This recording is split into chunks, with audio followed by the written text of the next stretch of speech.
All right, I guess I started, and I was trying to do something else, but that's all right.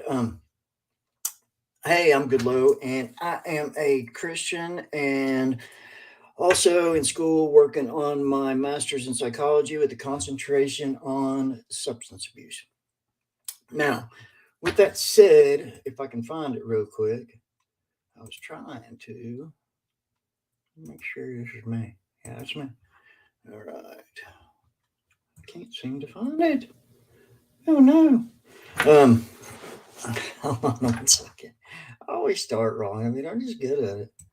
Let me see. Let me see. There we are. All right, I'm going to start with a quick commercial for my friend and author, Corey Thomas of Corey Thomas Ministries. And we're here with Endure Entertainment as well. So I'm going to run a couple of commercials, then I'll be back with you.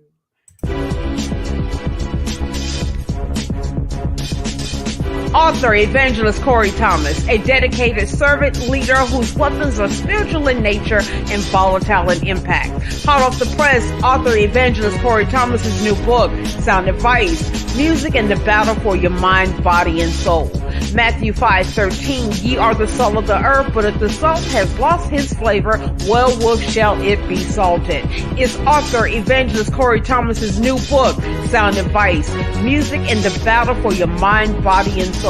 Purchase your copy to help maintain that flavor in your spiritual walk.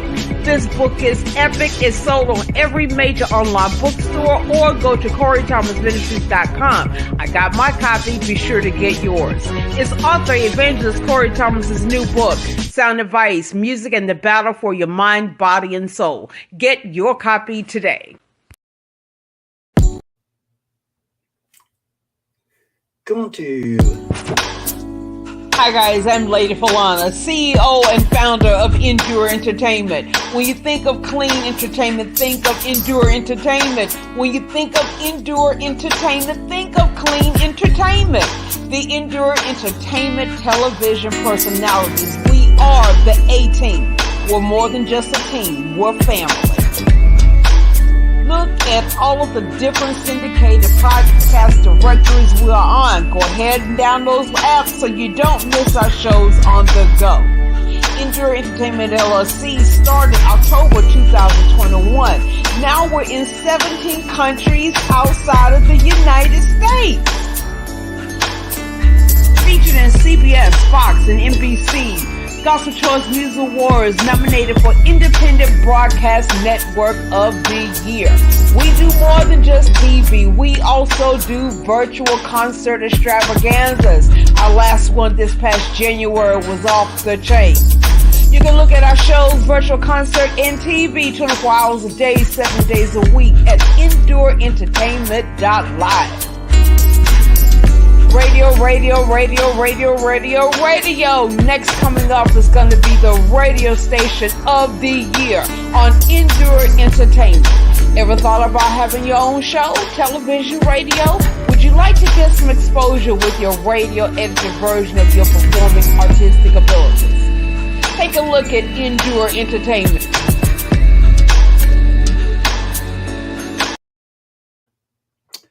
all right. That was cool. That was cool, and that's what gets us started tonight. Let me first go with the devotion because I really like to. It puts me in a better place no matter what. And then after that, we'll get into the part where I generally tick somebody off, and if it's on Facebook, they'll report me for something or other. It happens every week. All right, so what I'm going to do is this time I'm using devotion from Daily Devotional Prayers of Peace, Joy, and Hope. Jesus Listens by Sarah Young, who is the author of Jesus Calling as well. So is when I do these, I just open them up. I mean, you can see this is way up here. I don't have anything marked or anything like that. But generally, and I don't know, as I like to say, 9.99% of the time, um, it's always something that's fitting to my day in general. So not to read in too deep to that to scare people off, but that's how it works for me, and that's kind of what matters. All right, now this is for June 14th. It says, "Powerful Savior, You tell me in your word that you are able to do immeasurably more than I can ask or imagine. So I come to you with positive expectations, knowing that there is no limit to what you can accomplish. I confess, though, that I sometimes feel discouraged because so many of my long term prayers are still unanswered. Please help me to wait patiently, trusting you in the midst of uncertainty. Sorry, you have promised that those who will wait for you will gain new strength, and I definitely need more strength. Instead of letting difficulties draw me into worry, I'm trying to view them as setting the scene for your glorious intervention. You've shown me that the more extreme my circumstances, the more likely I am to see your power and glory at work and in the situation. Lord, I long to live with my eyes and my mind fully open, beholding all that you are doing in my life. In your holy name, Jesus, amen. This is from Ephesians 3 20 and 21, Isaiah 4:30 and 31, and Psalm 63 2. And those are all in the ESV version. Um, so that covers us for that one for the moment. And that is very fitting with me, of course. I was doing a one on my YouTube channel last night, and it was, I was reflecting back on, you know, going back to where I died last year. At this point last year, actually, I was going home shortly here to be put into at home hospice care and whatnot. So, this is where I realized, to get to the nuts and bolts of this, is that along this way, I was in the hospital a long time. And along the way, I was put into a room, which was like, this is during COVID. So these rooms are like solitary. And I had some windows, but they were like 14 feet up. And, beyond that, it was walls. The TV barely worked. It was static. I felt like I was back in the 80s and needed one of those tuners. And, but I couldn't walk. I couldn't do anything. So, I'd sit there and I'd catch myself once in a while, just speaking directly to God, kind of like, I know people walked in and thought I was talking to myself, but so anyway, when I finally get home, apparently I say this all the time, but I fired the hospice people, and that's according to my longtime best friend, Nurse Beth. And I don't remember this. I don't know why, but what she has told me is that I just kept saying, let him do what he needs to do. Um, and I would assume I was talking about Christ.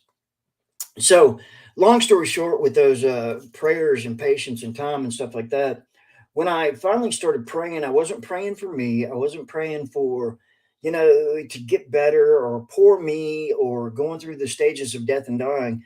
Not at all. And that kind of makes it unique because I wasn't actually scared of the fact of my mortality. I was scared and lonely more than anything because I didn't really have a relationship with God. I was that person who would say, I'm religious, I believe in God, but I didn't know how to pray. I didn't know how to do any of this stuff, because it was always like self serving prayer. And when you come from the background that I come from, where you spent, I mean, I do good in life in general, but I also was a binge drinker so I was not ever as functional as I should have been. But with that said, it was, especially when you're in the just grip of any kind of substance abuse. It's always you'll, and I don't know many people that don't do this, but this is for me. And I would say, God save me this time, and next time, I won't do this again. But you're going to be more grateful. Whatever comes out of your mouth or out of your mind, you're probably more than likely intoxicated in some way at that point. But I always pay attention now to where I would say next time, because it should have been saying there won't be a next time or something like that. But mine was always next time, and I promise you, there were more next times than I can remember or count right now. And so when it came down to it, I was just praying for forgiveness and praying for other people, people that love me, people that cared, and for them not to stay ultra focused on me, but on the bigger picture. And that was a huge turning point for me in general. Is really, that's what started building my relationship with God. Instead of, it's always like they said, there's just two forks in the road. Okay, Jesus is going this way, and I'm like over here going backwards and circling around in a cul-de-sac somewhere. But it's no longer that way, and it's a very fruitful thing. I've learned a lot in the last year when I started, especially when I started back to school and whatnot. Is, when we think we know it all, we don't know anything. And I'm a firm believer in that now. I can't speak for me in the past because I really didn't like that person. And as far as I'm concerned, when I did, I was resuscitated twice in the hospital. So when I did die, I consider that a factual death. What I mean is, the old me, it was what I didn't know, but Jesus was preparing me for the new me, or the fresh me, or the newborn, whatever you want to call it, just a different person all around. And, I've still got my quirks. I've noticed since I've been awake, and when I went through healing, I mean, this was months and months of getting better, and I was never supposed to get better. I only had a 3% chance to live, and the more and more I got into it, like I could see things clearer than I was ever able to see them in the past. Like the false witnesses, and the prosperity theologies, and the send me your money, and so on and so on. I really started getting fed up with it. Now I tend to, whatever I'm thinking about, it's like, here today, America. Um, Things that bother me is I'll tend to advertise them, not so much to everybody else, but to myself. And it's like I have a shirt that says, "This is my drinking shirt. I wear it every day." I'll tend to wear a Pabst Blue Ribbon hat and T-shirt. And that's because I don't believe with God that there are any triggers. When these people go out and say, especially when you get to a faith-based scenario, and they say, Jesus is the cure for all this, but here you got to watch out for these triggers. And I speak of that all the time because I personally don't believe in triggers, except when it comes to a different substance abuse, say something that has to be hidden, like trap house hidden, where you're around the same people and you're hiding. You can't go out and shoot up or smoke meth in public. I mean, I'm pretty sure that's frowned upon everywhere except for like Skid Row in LA. And so moving on from there, I talked to a lot of my friends. Nobody ever would have thought I would be this way, but when I was a little kid, I was infatuated and loved God. I was in church plays and just worship at least a couple of times a week, and I wasn't. It wasn't later until I became jaded, which was a combination of around junior year. Me and my friends, we were all drinking, and I wouldn't say it was peer pressure because we were all just doing it. Um, so, I mean, it was decisions that we made, and then it came to just right before my freshman year of college. Um, well, not right before; it was right at the beginning. It was October 8th is when my mom died, and she was pretty young. I mean, she was not 50 years old yet, and she died of breast cancer. And I don't know exactly what happened to me in that time frame, but I know that it kind of put a permanent scar on my body, and I know it changed the way that I started abusing substances. And then 2003 came, and my dad died, and so many unanswered questions, and he had just given me an apology for the way he treated me as a kid, like the Friday before he died. So we didn't get much time to work on things, if you could say. Um, but that's okay. But that's really what kicked off. Between that, and I was in a very toxic relationship with somebody, and so this perfect cocktail of things. If you Yeah, excuse the pun on that one, but I don't mean it that way. But it is a perfect cocktail of things mixed. So I've got loss of God. I've got my dad dying, who I'd longed my whole entire life to have a relationship where he wouldn't smacking me and smacking me around, and then the girlfriend situation and everything else. And these are not excuses because other than my dad, I had another route I could have taken. So instead of going down that road, I could have gone down this road and walked with Christ. But I didn't. And it always goes, I use this a whole lot. It always goes to me, one of the verses that meant the most to me when I was high school age, it was Matthew 15:14, and ignore them, ignore the leaders, for they're blind, and the blind will follow the blind into a ditch or pit or whatever version you're reading. So I've kept that with me my entire life. But see, I didn't do that. What I thought of as leaders were, this bottle. And, at the end of my drinking dereliction, I, um, I would fully say that I worshiped the bottle more than I ever did Christ. And what I didn't understand is with every drink, I was shortening my time, and I don't just mean by health wise or anything else, but I mean when you go back and think of it, I can't put a solid year together in the last 26 years. And that's a harsh reality of it all, but I'm glad to face it now. And when I face it with and through, my spirituality in this new side, it's a whole lot easier to take. As I repeat on almost every episode, I live in central Kentucky. It's bourbon country. And beyond that, there's the largest liquor store in the entire. Sorry, I start talking too fast. I'm getting tripping over your tongue. In the entire U.S. and beyond that, it's on every corner. I mean, you got the liquor laws here are not ABC laws like they are in North Carolina, so it's just kind of whatever. You can have it delivered to the house if you feel like it. So again, I had to face this in a different way with triggers. They're so completely different from alcohol to meth or heroin or anything like that, because you can't go a place around here without being surrounded by alcohol. So if I were somebody to get triggered, um, I couldn't go out to dinner. I couldn't go out to, I don't even know what restaurants are left anymore, but let's go and say like an Applebee's or something like that, and be able to sit there.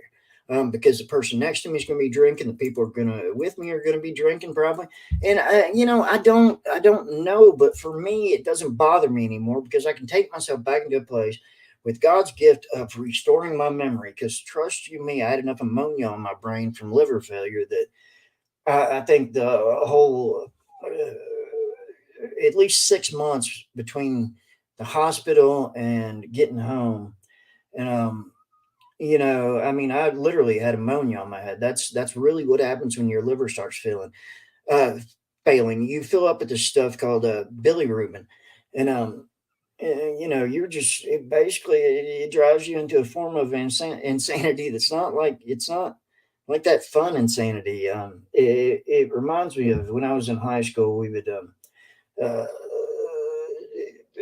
take some mind altering things like LSD. We never did any like harder drugs than that, and I never smoked marijuana. I actually and factually agree that it is a tremendous contributor for the medical side of things, and anxiety and pain and so on and so on.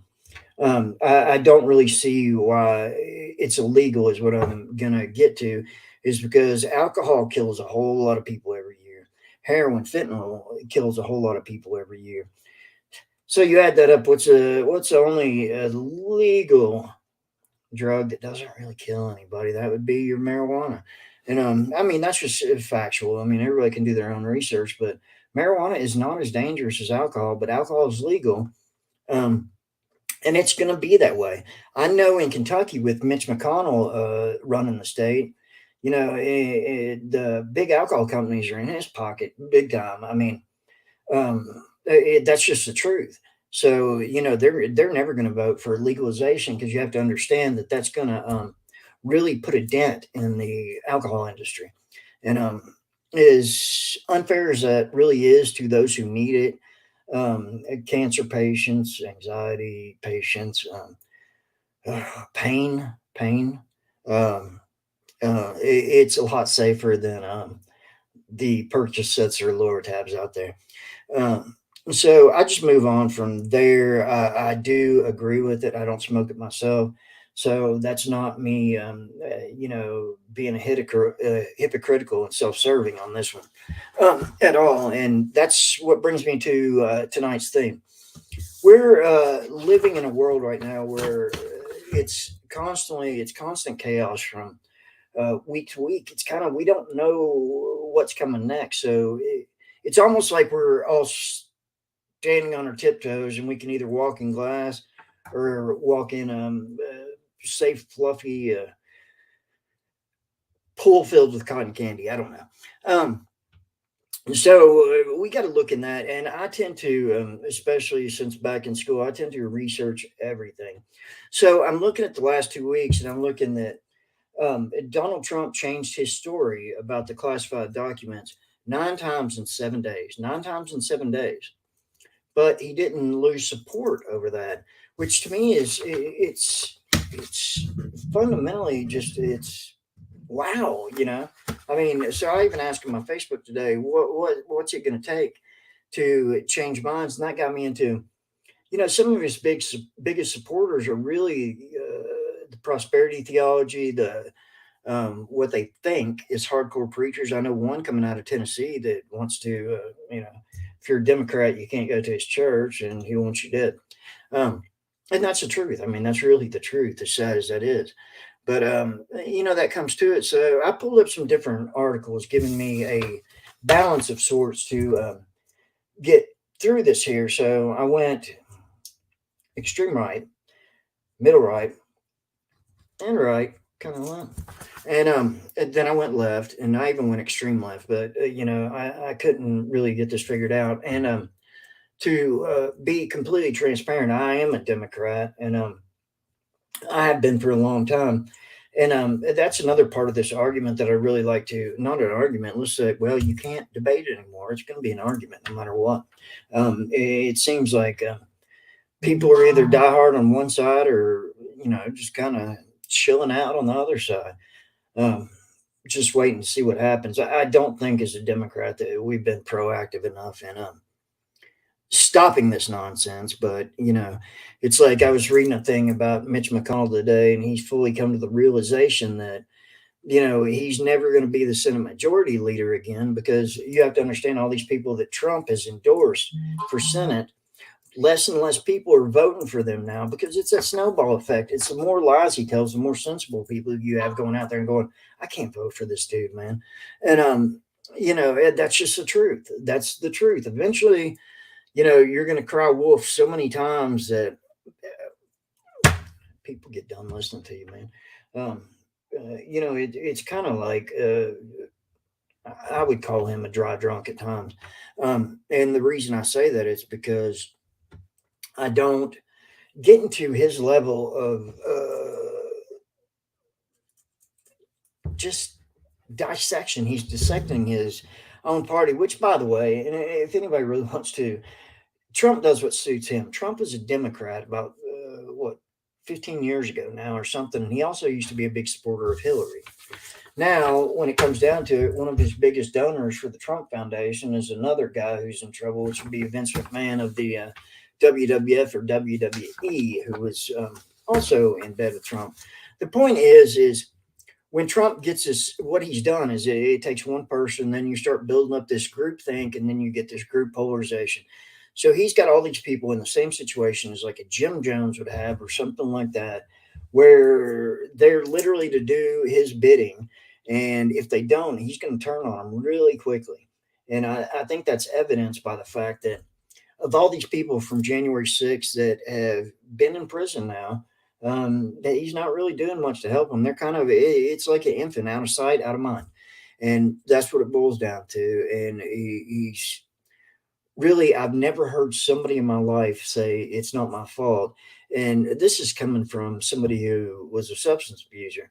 And that's typically all we do as a whole. Is it's not my fault. It's her fault. It's his fault. Somebody else's fault. It's not my fault. And but really, I mean, when you think about it, and this is not an argument. I'm not trying to create an argument. What I'm saying is, what's it going to take? What's he got to do to stop this? Well, ladies and gentlemen, y'all are falling off a moving train here, hoping to catch up with it. Um, and I'm not even being a Democrat right now. I'm telling you, you're losing the grip, because when you don't win Senate, that means basically the Democratic side is holding all the cards. And, it's no pun intended here, but they're going to be able to trump everything. And, so, I mean, that's just the way it goes. And for Mitch McConnell to admit that that's where it's going right now, that's a huge deal, because that guy he's special in a special way. And pretty much everybody in Kentucky dislikes him. But then what he does is towards election time is he'll go up to the eastern part of the state, some of the 13th poorest counties in the entire United States. And talk about, oh, good old Mitch, he's going to save the coal miners, get them out of their just poverty. And it is poverty level. I mean, and it's sad. And that's the largest turnout of those under the poverty level in the United States that came out and voted. And that's Mitch I mean, he's been in since 1994. The guy's 80 years old. This is his retirement. He wanted to break the record for being the longest senator in the Senate. So, I mean, it is what it is. It's self-serving. He doesn't care. And if you didn't know, his wife's probably, I don't think Trump could probably hold up her purse strings. I mean, comes from a very, very wealthy family over in China, which, would once again go back to the hypocrisy of the Chinese disease, whatever that was supposed to mean in the first place. But hey, people believed it, and they spread it, and they spread it again. And then they had friends who had friends who had other friends who had more friends. And then it's such a freaking mess at that point that you got to go, why? And it drives me crazy. But so what I did is I pulled up a bunch of articles. And so to not just be one sided, but on the first one, this is written by a Christian author, or self proclaimed Christian author, named Stephen Andrew.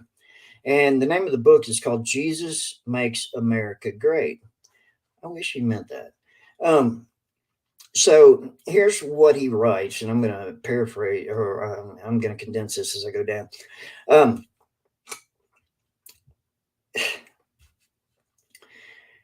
I mean, just reading it gets me. I mean, it really does, because you can see it right here. And this is part of the reason I'm saying this, folks, is it drives people away from the church.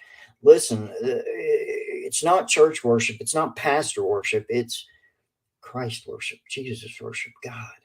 And that's a big thing that I do realize in all this chaos right now, that not just Trump, not just Mitch McConnell, but there's so many pastors, ministers out there that are putting themselves before Christ. I mean, and that's no joke. You can look around, and I'm not going to name everybody that does it, but there's plenty of places around where I'm at anyway, just Central Kentucky as a whole. That's it's a competition for whose church is best and which pastor is the best. And hey, Jesus just sitting over there at the bus stop waiting for a ride, and that's the way it goes. But let me get back into this. So this is Jesus Makes America Great. And I quote, Donald Trump is a huge improvement over crooked Hillary, he's calling names, and Barack Obama. As Christians, we understand God raised up President Trump to undo many of God's judgments the nation had for our national sins. This is real, people. And he says why Christians support Trump is Christians support Trump where he follows Jesus Christ. And thankfully, this is in many areas. Central Park 5. Okay.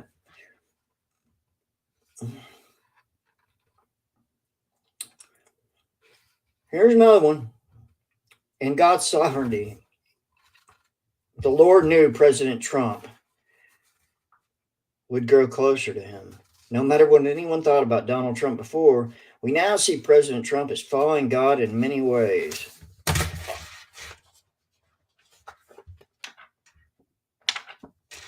Okay. All right. Now here's your top 10 reasons. President Trump obeys God that the USA serves God. So basically, what he's saying right here is, I don't want to read through this whole paragraph. He's saying Trump obeys God that the USA serves God. So Trump's God's voice for the United States of America, according to this guy. Again, no Jesus. And President Trump obeys God by working to destroy the Johnson Amendment. This is the separation of church and state, if I remember correctly. But the Johnson Amendment silenced pastors to speak politically, which harm people's lives and the nation's. So instead of speaking of Jesus, which I've actually experienced this myself, is instead of speaking for Jesus, they should be speaking, and definitely praising Trump or whatever higher power of their own choosing. Again, it's just sacrilegious stuff, folks. And Donald Trump obeys God that the USA is a Christian nation. And this is so wrong. We know the only way for God to bless a nation is for the USA to serve the Lord, and Donald Trump is the light. What's wrong? Obeys God to end the military's transgender sin. Obeys God by doing all he can do to end government-funded abortion. And that's a sticky subject, a hot button topic in its own, and I'm not going to cover that one. Everybody's got their own opinions, and there's justification in all of them. Me personally, I think it's way overused as a form of birth control, and that's really as far as I'm going to go on that one. Okay, and Donald Trump obeys God to say America first. Not Jesus first, America first. Nobody else matters. And they use 1 Timothy 5:8 in this. But if any provide not for his own, and especially for those of his own house, he hath denied the faith and is worse than an infidel. What is wrong right there with the hypocrisy of that? That's truly, everybody says that when you use the colloquial GD word, the top of all, bad words. I'm going to give you a different definition of that again, and I've been doing that for months to try and get people to understand. When you're using God's name to say praise Jesus, and you're using it for your own self-serving things, whether it be popularity or mostly it's monetary. I mean, that's what it boils down to. It's just monetary. And so for him to say here that Trump is not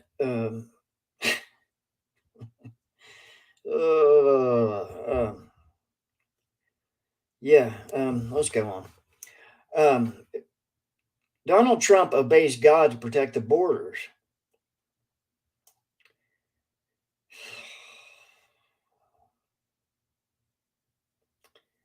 Nobody's Christian except Americans. Yeah. Obeys God to oppose Islamic terrorists.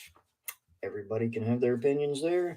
Donald Trump obeys God to cut taxes. Now, see, that's very broad right there.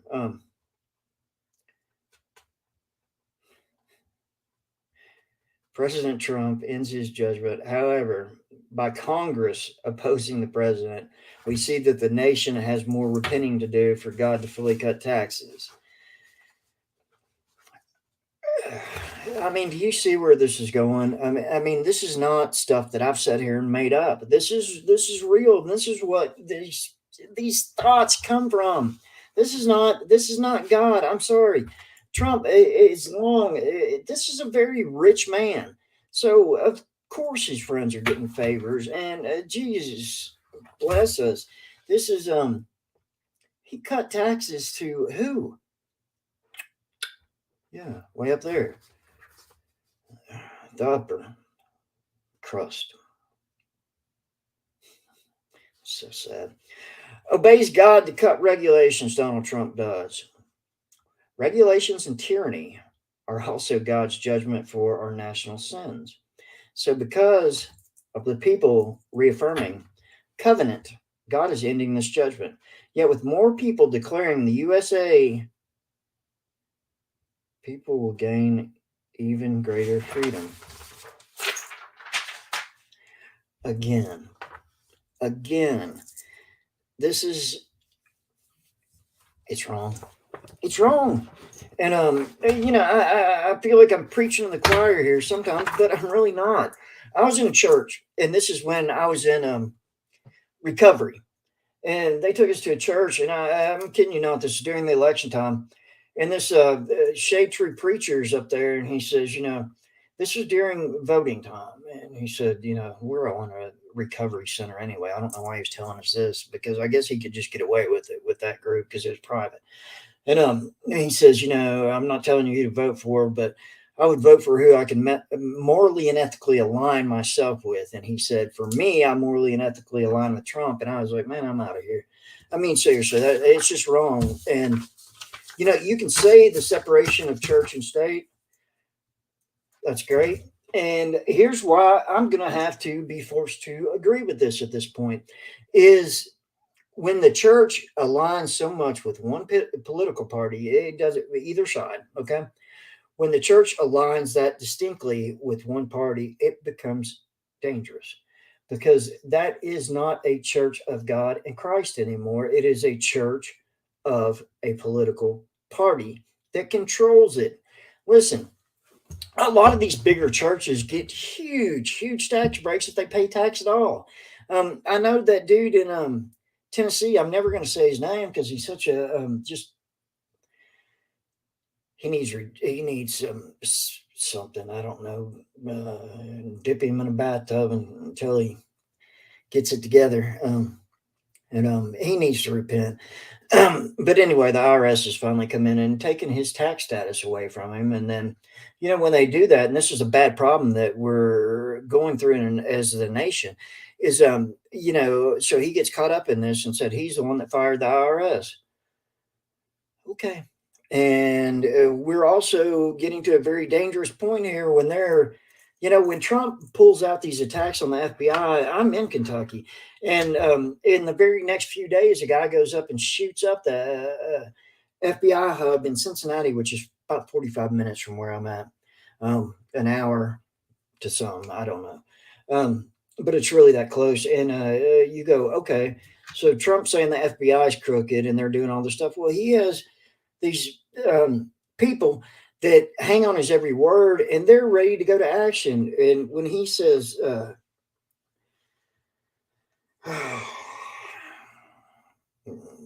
lock and load, they take him seriously. And they do go lock and load. And then he'll say that's not what he meant. He doesn't take any responsibility. This is fake media. Twisting his words. Well, man, a group comprised of Democrats, Republicans, and independents were put on to be fact checkers. And Donald Trump lied a phenomenal 36,000 times. This is with all three groups. This isn't just Democrats saying this. So, and I can, I'll pull it up and put it on my Facebook page for y'all. But in our history, you've got Obama, you got Clinton, you got George Bush the first, George Bush the second, and you keep going all the way back, Jimmy Carter, and so on and so on. The only president, the president that came the closest to Trump, didn't even come that close to him. Donald Trump beat him plus some. I mean, he doubled it plus some. So, and that would have been Nixon. And 36,000 lies to the nation that you're sworn to serve is that's just, I don't know, but people have gotten to the point where they yeah.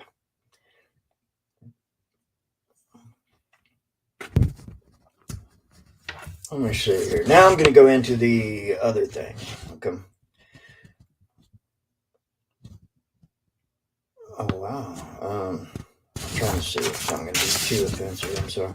Oh, and this one is written by a Michael Abraham, PhD.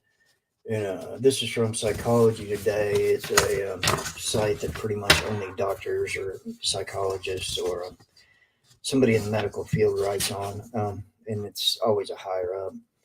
Um, Here's a good one. What he writes here is what I find interesting and disturbing are Christians who support Trump. If a Christian is a Republican, I can understand that. If a Christian is a conservative, I get that too. But where someone identifies as a Christian to stand firmly and solidly behind an individual is warped. That's a good word. As Donald Trump and favor him as a leader is, in my opinion, the height of hypocrisy. Um, and it actually, this is good. It goes beyond political ideology. It is a basic human decency and integrity. You can be a Republican and support the party and its policies, but reject its leader. For example, political strategist Ann Navarro, former Secretary of State Colin Powell, former presidential candidate Mitt Romney, former President George Bush, and Cindy McCain, the widow of Senator John McCain, are all Republicans, but they reject Trump. Now, this has been a confusing thing to me as well. I mean, when John McCain was still alive, bless his soul there, Trump was literally in a debate said that he does not respect him, doesn't support him because, he was a prisoner of war, but Trump doesn't support people who get caught. So he got caught and spent, I think it was 6 years as a prisoner of war and did it without telling on anybody. I mean, without giving any secrets away or anything. I mean, the man was tortured and for Trump to not respect him, well, this is the same guy that showed respect. And all these people think he's so much of a good guy for the military. That's something where you just got to say, what's wrong with you, man? His dad got him out of the military claiming he had bone spurs, like 18 years old. And yes, no Vietnam for Trump, but hey, he's a man of the military, lock and load. Again, there's something wrong with you. All right, so let's keep going.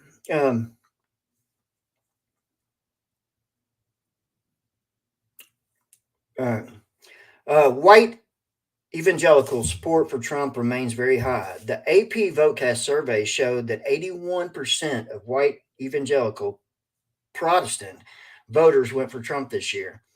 While the Edison exit polls estimated that about 76% of white evangelicals voted for him. And it's not just the white folks. Several black Christians in America and Jamaica as well have publicly stated their support for him. Pastor Al Miller wrote that he prayed for Trump to get a second term. And former news anchor turned pastor and apostle Raquel Jones described the last election as a battle of good versus evil, with Trump representing good. This is the problem here is there's so many people who have their opinions and they're not based on research or facts. And it's stuff like that really truly it scares me.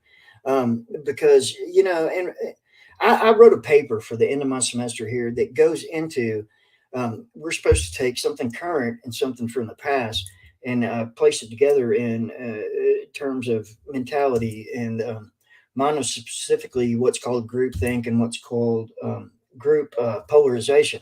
And I'm not going to compare this, but he does compare to Jim Jones without the extreme of killing every follower in America. And there's also when you do his actual when you break this up into personality traits, disorders, everything else, the people he most aligns with, I mean, are very. It comes down to guys like David Duke, who thank goodness was a failure, but it also he is comparable to Hitler. I do not think he's that bad of a person. I hope not. Hitler's the epitome of evil, and I really don't think Trump is a genocide person. Well, I say that I don't think he would. really be Holocaust level. But I also don't think he has any problem with starting a civil war, which is, with all these underground people that have come out of let's say they've come out of the toilet stall. Um, it wasn't like this just over 6 years ago. It was so much progression. We changed, and as a nation, I mean, it was. It's not, this is not me sounding my age or anything else, but we're talking about 6 years ago. So when you go to root cause and effect, what caused everything to change in these 6 years? And I could go on about this and take you back to again something I've been using a lot now because it blows me away. Is the 1921 Tulsa race massacre, and I suggest you all look at Viola Fletcher's testimony before Congress last year because she's still alive 100 years later, and she was 7 when it happened. All right. Let's give a reason for support. So, Christian Trump supporters will tell you that the reasons for supporting him include issues such as LGBT rights. I always get that wrong. It's just too many initials. Abortion and support of the state of Israel. Interestingly, Jesus never spoke about same sex relationships or women interfering with their pregnancies. Even though homosexuality was very much around during his lifetime and abortions were documented more than 1,000 years before he appeared on the planet. I did not know that. And I'll fact check that myself because I don't really know about those stats. Another reason here in support of him, well, let's go to not support of him and then we'll go to support of him. So let's be fair to everybody here. Jesus said, "You should render, therefore, unto Caesar the things which are Caesar's." But Trump refuses to release his tax returns, and it was recently revealed that he paid $750 only in federal income taxes in 2017 and 18. I don't even know, I don't, as I wrote on my Facebook, what's it going to take? I mean, what's the reality here? When you've got people working that can't afford their bills, I mean, a car payment, rent, and, I know all this gets blamed on Biden. I was actually at a gas station today where it had a "Go Brandon" or "Thank you Brandon" sticker on the gas pump. And I can tell you all this: the benefits of researching and looking at facts is the last year while Trump was in office, the gas prices raised 30% and 16% when Biden took over. And that is just an actual and factual statement right there. But everybody says, Biden raised the gas prices. No. And I say this so much. I'm getting sick of hearing myself say it. It is a global market pricing issue. Biden nor Trump was president of the entire world. And, just leave it there. You can make your own judgments, but Biden nor that pipeline had anything to do with it. The pipeline's a delivery system. It's not a price saver. And even if, let's say Trump had put it in, it would still be another 6 years from 2002 that it might have any effect at all. So, again, blame who you want. All right. Christians who support Trump will tell you God sometimes used flawed men to do his work, often citing David as an example. David impregnated a married woman and set up her husband to be killed in battle, and later became a great leader. But here's the thing: David was repentant for what he had done and changed course. Trump, on the other hand, is arrogantly unrepentant. Many Christians will tell you the Bible refers to homosexuality as an abomination, but the Bible also refers to lying and lying lips as an abomination. As Trump's lies are off the chart. We already went through that. All right, here's another one. This may be worse than mine is. According to the fact checkers database, Trump was averaging more than 500 false or misleading claims a day. Ew. All